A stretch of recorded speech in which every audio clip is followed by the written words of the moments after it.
And yes, there's been theories and suggestions put out there about what grief is, but initially it's a feeling of loss. It's an experience of loss or change in our life. And it's a feeling that comes up with it, but it's not. hmm, This is where it gets a little sticky, right? Some people say, well, it's an experience of sadness, and but it's, I like to remove the emotion out of that. It is part of it, but I don't like to say that it's just sadness, right? Because when we experience grief, it's like a mosaic of all kinds of things that can happen.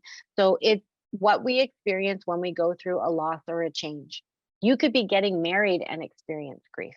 You could be having your first child or having a child and experiencing grief because your life is changing, right?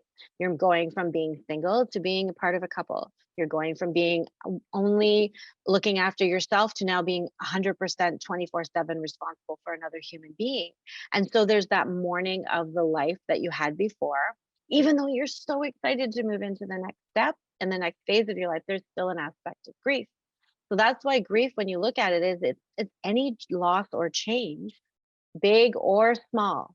And it's the smaller ones and the ones that we don't always attach grief to that get walked over and not expressed. And so those little pieces of grief start piling up inside our body.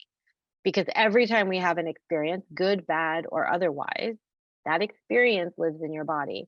The emotion lives in your body. The memory lives in your body.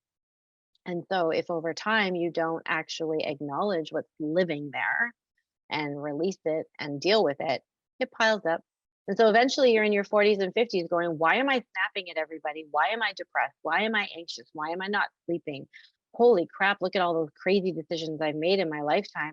Where is all that coming from? Well, it's all those little things that have been piling up that you have not been dealing with and didn't even know to look for, right? Because there's that, you don't always identify what's been going on with causing grief.